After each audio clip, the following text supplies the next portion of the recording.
I'm Steve Berg, and my venture firm is RTP Ventures.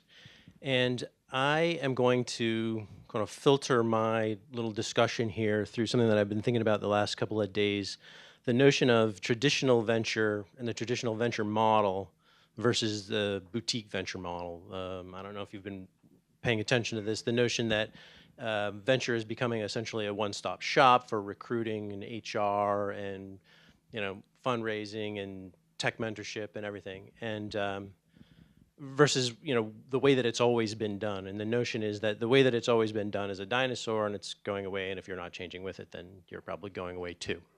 So let me start. So the first slide that you guys would show in a pitch would be team.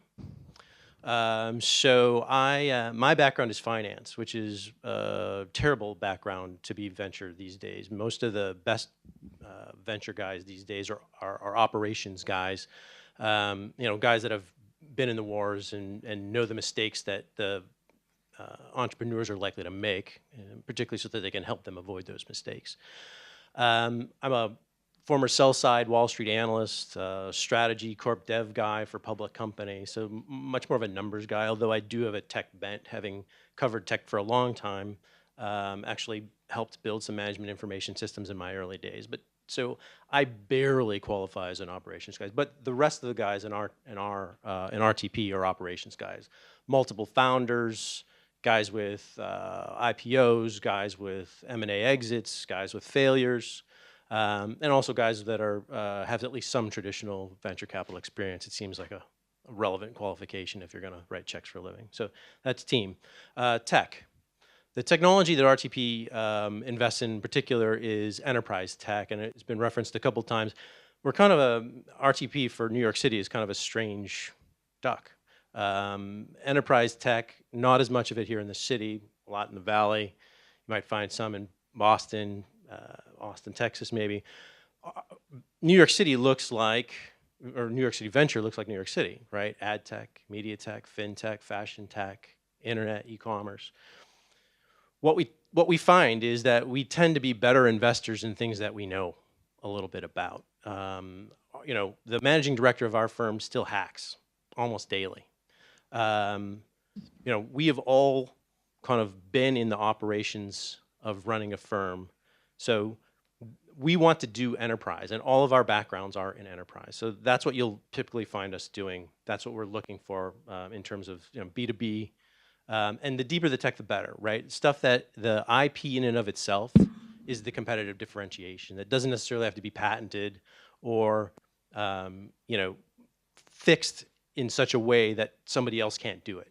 We want guys that are so freaking smart that they're building something that anybody else who looked at it would take a year to have to do, right? So that's the kind of thing that we want. And ideally, I guess we're moving on to TAM, right? What we want to do is we want to invest in kind of two phases. We want to invest in Series A, which is pretty early. I mean, not necessarily seed, but Series A, and we're going to get involved. We're going to roll up our sleeves as guys that have been operators. And then the other side that we want to do is we're going to be some growth capital. And the reason that we've got this kind of bell bar approach is the fund is $120 million. There's only 3 of us that are essentially involved in the decisions. If we did $3 to $5 million checks in Series A all the way through, we basically run out of bandwidth. So we have to have some kind of a little pressure valve, and so there's growth capital opportunities out there. But even those growth capital opportunities are opportunities where we're actually bringing some to the table, whether it's exposure to Eastern Europe or exposure to a tech ecosystem or something like that. That's typically what we want to do. All right, so now on to the value proposition, the why it makes sense. So, and this is where I kind of come back around to the notion of boutique versus traditional. I think RTP in general is fairly traditional, and I think we're going to probably stay fairly traditional, despite the fact that the boutique approach kind of makes some sense. It only makes some sense, though, based on, as an entrepreneur, what you need. In an early stage, at least in my impression, in an early stage, there needs to be a lot more one-on-one. There needs to be a lot more kind of instruction about mistakes that can be avoided, about ways that people have gone about, best practices that people have gone about doing. And that relationship needs to be kind of like personal. The boutique approach, not necessarily as much so. But as a company grows up, and B and C and D, and it becomes more growth capital, and it becomes much more like an adult company. The boutique approach does seem like it's a little bit better. Does seem like it makes sense. So as a Series A investor, we're kind of a more traditional guy, and that's how I see ultimately that evolution happening and breaking down. And so that's RTP Ventures.